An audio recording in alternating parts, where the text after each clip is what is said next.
turn 4. Not a bad turn, actually I didn't do much, but good positioning and didn't lose any troops. So we are going to watch a battle. That's the first battle I saw during this game, because that's the only battle I think is really interesting, because I was 3 versus 5. So let's have a look at it. Before that I had level up from my AD, so he reached level 3 and he had 10 points to use, because I didn't use any upgrade points when he reached level 2. So what I took was only Nourishing Meal to heal, and I hesitated to take the direct damage spell of the AD, but didn't take it because I think it's better to keep my points for free movement, befriend animal, Colonial Spirit and stuff like this. So the strategy on this fight is that there is a line of units here, and I need to split them by position, by time of reaching me. So what I do is I move on one side of I move here on this side, on the right. I could also move on the left, so that the units at the extreme here, at the tip of the line, they take more time to reach me. They take 2 turns, whereas these units I let them attack me directly. And so it means I have more time to deal with the units one by one as they arrive, and especially with this kobold, which has less movement points, it will take more time to reach me, so I have a lot of time to deal with them. Then why go on the right and not on the left? So one thing is, on the left there is no obstacle to further split them, whereas here I've got this rock and wood, which allow me to further split them here, to further slow them down and deal with them one by one. Second element is, here I cannot really move as much because the end of the map is closer. I've got some issue with my mouse, so I cannot really show what I want. But and third is what I said, it's the kobold here is on the left, so I need to go on the other side because he will take more time to reach me.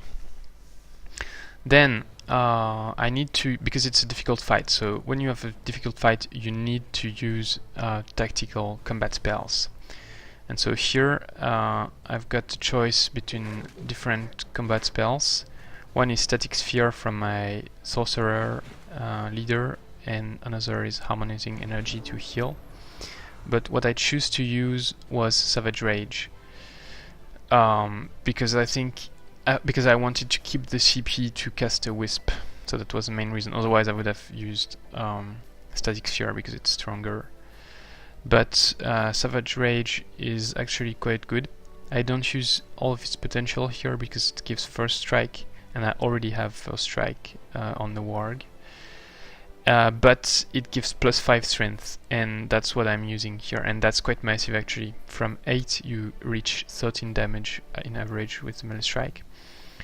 Overwhelm, Wall Crushing, Armor Piercing, useless here because I'm fighting animals. And Charge, didn't use it here because I let them attack me, but I use it a bit later. So yeah, that's the plan. Then with these guys I just position myself behind. I let them reach me to be able to deal some damage to them, but at the same time I keep 1 action point because I do only 2 strikes, because they also have first strike, so I don't do double damage, which means I can retreat and keep guard later on. So it's quite a good positioning here. Then, so as I said, I need to deal with units one by one, but I need to be sure that I can really deal with them, and it means killing them one unit per turn. And so here that's the case because the AD does big damage with the bow, and my sorcerer can also do some damage. So I kill these 2 wargs, and then it's 3 versus 3, even though my warg, my own warg is quite severely injured. So then I don't want my warg to die, so I make way for him with my leader, and I kind of retreat as much as I can, which means I'm going to take less damage, at least, sorry, at worst only one strike from the Warg, and the Dread Monkey can also attack me, and actually I think they could possibly kill me, but not sure. And because I'm guarding, I've got 10 defense and I've got first strike, whereas my leader has only 9 defense and no first strike. It means in terms of damage calculation, the AI will prefer to attack my leader because it will take less damage, and it will do more damage because I've got 9 defense instead of 10. So I actually didn't calculate this, but that's something you need to know also. And so the Warg just attack my leader instead of the other Warg. Then I can kill it with my AD and move further back because I wanted to use the Nourishing Meal from the AD. And also it's always better usually to retreat and deal with the units when you've got all your action points and you're guarding and stuff. So here I was not maybe was not the best positioning because the Dread Monkey had my 2 units engaged, and so I could not use range attack, and I could not go around it to flank it. So I had to take some damage with my leader to kill the Dread Monkey, but was okay. And then here I hesitated between using the Nourishing Meal on the Warg or just killing the Kobold this turn. But the Kobold is actually doing some significant damage, 5 plus 8, and because I've got the Disgusting Stench from the Dread Monkey, as you can see still on the particle effects, it means I'm taking much more damage from Blight, which means it's quite dangerous to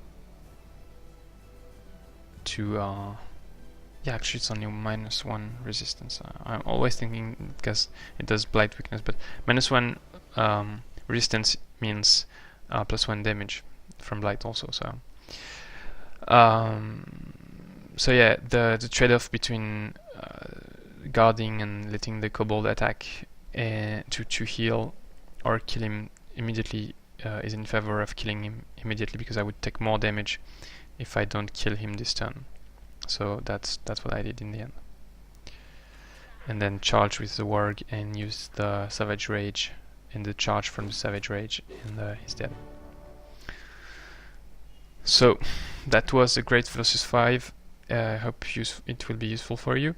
So I got Tiger as a reward, and Tigers have Baron running, and here it's all Baron, so it helped me to do some nice scouting. And I'm bringing back the Wisp, as I said in the video from the previous turn, to help me attack the city, 5 versus 5. If I'm lucky, they will stay split and I can do 5 versus 2 and 5 versus 3. And that's why I'm not moving my Wisp inside the city domain, because if I do, I'm pretty sure they will regroup, whereas if I stay outside the domain, maybe they will not regroup. And maybe they will attack my stack of 4, and I hope the auto combat will go fine, but should be fine, and I can just kill the 2 of them if they attack me in auto. But it's better if they don't, actually, because you never know what happens in auto.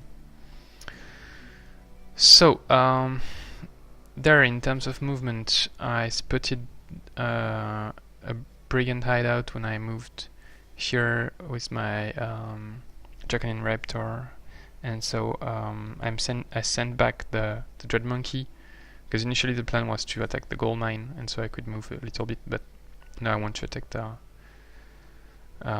Brigand Hideout, so I'm sending back all my troops, and so it will be 4 versus 4, but actually I've got a Wisp in addition.